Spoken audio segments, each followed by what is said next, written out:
the INFOWARS Nightly News. It's Tuesday, June 17, 2014, and I'm Leanne McAdoo. Here's what's coming up tonight. Tonight, police violence against Americans is ignored by the government, but Border Control agents get new restrictions on using force on illegal immigrants. And more evidence our government runs a terrorist, with ISIS being secretly trained by the United States for years. Then, the transgenic modification of honeybees begins. What could possibly go wrong? All that and more on tonight's INFOWARS Nightly News. Well, we've got a constant stream of illegals flooding the border in the Rio Grande region. Border agents report not being able to do their job. They're totally overwhelmed because they're too busy changing dirty diapers. They can't patrol the border. And now agents have even more restrictions placed upon them. The U.S. Border Patrol is going to be putting in place new policies to restrict the use of force by agents. Under the new restrictions, Border Patrol agents will be required to avoid situations where deadly force may be used. Examples include refraining from blocking moving vehicles' paths or firing at rock throwers unless they're in imminent danger. These agents will additionally be trained on how to carry and use lighter weapons, while also facing restrictions on taser use.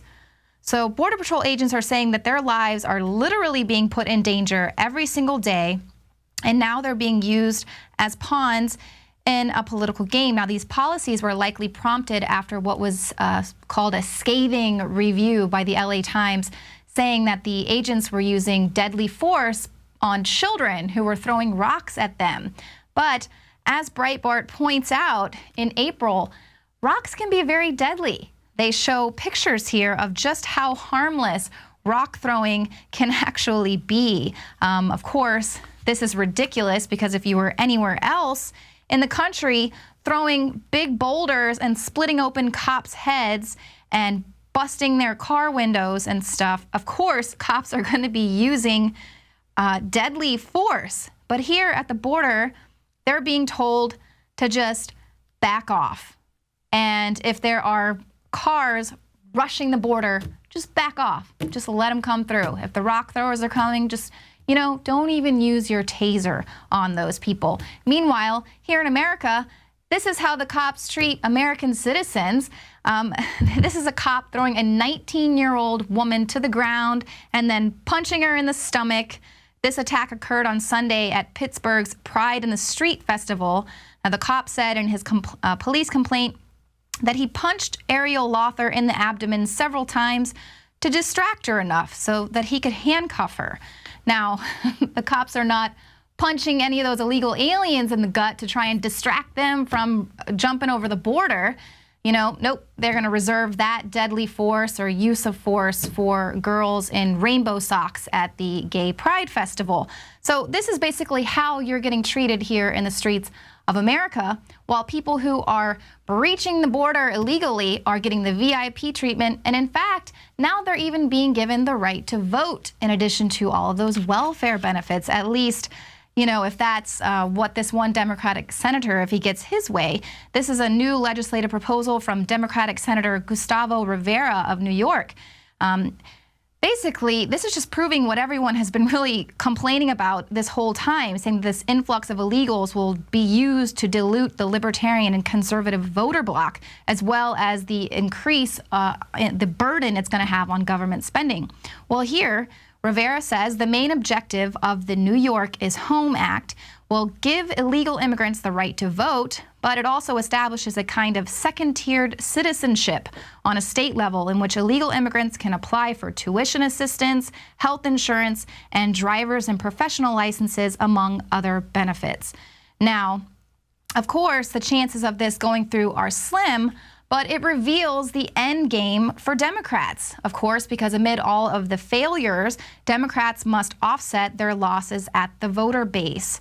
Now, to quote Franklin D. Roosevelt, this article quotes him saying, "In politics, nothing happens by accident. If it happens, you can bet it was planned that way." Now, of course, we know that it's been planned that way because we've been reporting about how FEMA has been making requests for the supplies to take care of all of these illegal aliens for more than a year now. So, of course, Nothing happens by accident in politics. Now, Friday, Alex Jones reported on Iraq and really kind of brought it all together and how these ISIS soldiers were trained by the West, just like Al-Qaeda. Well, now WorldNet Daily is reporting on that in further detail, more specifically saying members of ISIS were trained in 2012 by U.S. instructors working at a secret base in Jordan. According to Jordanian officials, dozens of ISIS members were trained at the time as part of covert aid to the insurgents targeting the Assad regime in Syria. Now, supposedly, all ISIS members were vetted for any links to Al-Qaeda and other extremist groups. I wonder what that vetting looked like. Oh, are you an extremist? No. Okay, good. You're in. We need you here on our Al-Qaeda team. Now, we've been reporting they've backed and they've trained the Syrian rebels. They trained and backed the opposition in Ukraine. They trained and backed Al-Qaeda. I mean, you would think that they would have learned by now that they don't want to be sharing this expertise with extremists unless, of course, they want the weapons to fall in the wrong hands.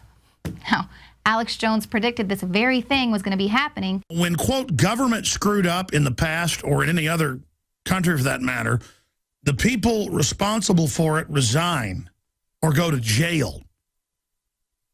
But nowadays, the answer is give us more funding, and that's what Hillary Clinton said. That's why whenever FEMA ordered the police to stand down during Katrina on Bush's watch, FEMA then got even more funding saying, we need more power. They've engineered that into the system. It's just an amazing level of corruption. But you see, watching the Senate hearings with Hillary, only part of it is being covered. Because our government armed the Libyan Al-Qaeda rebels out of Saudi Arabia, who first came from Saudi Arabia and other countries, into Benghazi 2 years ago to destabilize and take down Libya. They were on the BBC saying, next stop, Damascus, Syria. They've been there. They've been given heat-seeking missiles. Some numbers are as high as 15,000. Most numbers are around 12,000. 10,000 of those heat seekers, pretty high tech.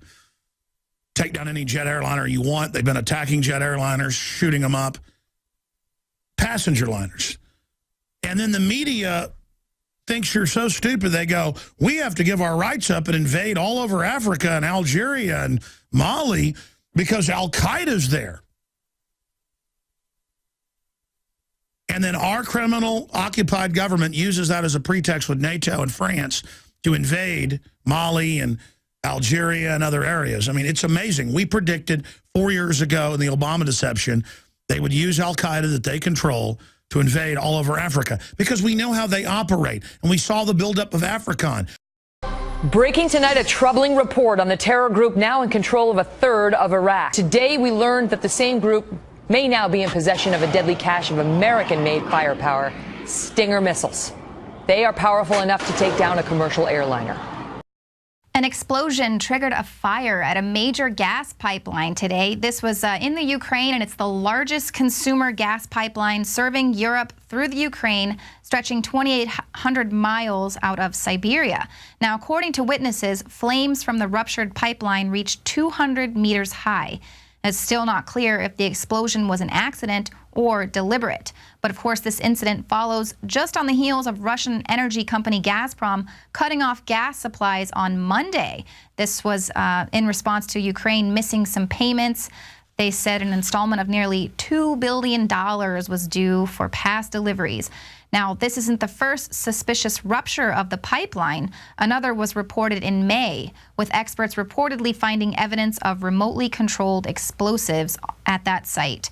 Now, the pipeline was constructed during the Soviet era and was considered a threat to the hegemony of Western oil interests. But of course, this is all suspiciously timed because not only did Russia just cut off the gas supply to the Ukraine, but earlier this year, Ukrainian radicals threatened to blow up the pipeline from Russia. But also suspicious, you know, Ukraine is going to be just fine because don't forget, Joe Biden's son is now on the board of Ukraine's largest gas producer, Burisma Holdings. So I'm sure that somebody there is going to step up to replenish the supply to Europe. Well, the IRS says it's lost even more emails. Now it's not just Lois Lerner's emails that are missing, but they say 6 more employees that are involved in the targeting of the conservative groups. They can't produce the emails from those employees either. Now, this news has, of course, further inflamed the Republicans who are investigating the scandal because the IRS has known for months that it wouldn't be able to produce these emails that it says were lost in a computer crash. Now, they were charged in a statement that the IRS is attempting to cover up the fact that it conveniently lost key documents in the investigation. Well, of course they lost these key documents because what do they prove? Well, they show that in the final weeks of the campaign season, the Obama IRS worked with the FBI to advance a scheme to criminally prosecute conservative organizations. Now, Judicial Watch has been vital in uncovering these documents through their FOIA requests, basically busting this IRS scandal wide open. Now, the emails show that IRS officials, including the former head of tax-exempt groups Lois Lerner, discussing the possibility of bringing criminal charges against Tea Party groups for engaging in political activity. Didn't know that was a crime. Now, in fact, the document showed Lerner wanted to make an example out of someone with charges in order to chill all of the groups in the Tea Party movement. Now, this is in addition to the release that showed that Lerner had a database of tax-exempt organizations sent to the FBI just before the 2010 midterm elections. Now, it's been reported that database included legally protected taxpayer information. Now, emails show Lerner and DOJ Election Crimes Branch official Richard Pilger discuss what format the FBI prefers when it comes to receiving information for this investigation. It says, "Thanks, Lois. FBI says raw format is best because they can put it right into their systems like Excel." Now, this was in a 2010 email that Pilger wrote to Lerner. Now, this revelation likely means that the IRS, including possibly Lois Lerner, violated federal tax law by transmitting this information to the Justice Department in 2010. So it just keeps getting worse for this administration, but of course that's what happens when it is rotten to the core. And what did Lois Lerner have to say about these supposed computer crash that deleted all these files? She said, sometimes things just happen, you know? And that's exactly what I'm going to tell the IRS agent who calls me this next tax season wanting to know where all of my documents are. And I'm going to say, well, they got lost in a computer crash, man. I don't know. Things just happen, you know? Let's see if that flies. But of course, I'm just a lowly American citizen. I don't work for the goons at the IRS, so I'll probably be thrown in prison if I try to say, some things just happen, you know? Now, the House says it's going to be punishing the IRS with a 15% cut to their budget. It's about $1.5 billion less than what Obama had asked for.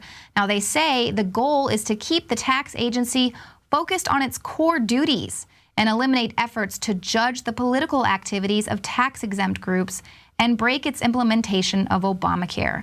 The House Appropriations Committee Chairman Hal Rogers said the bill focuses cuts on lower priority or poor performing agencies, such as the scandal-plagued and inefficient Internal Revenue Service. Total burn on his part, but of course this will never really take effect because it's not going to pass. The democratically controlled Senate is not going to continue fighting this war on behalf of the American people. Now, coming up, the Bo Bergdahl swap is just another scandal plaguing this administration. It's raised a lot of questions, including just what did Michael Hastings know about Bo Bergdahl? Now, that's coming up, and we're going to speak with a beekeeper about a new genetically modified honeybee and what that could possibly mean for the dying off of the bee population. All that and more is coming up right after this.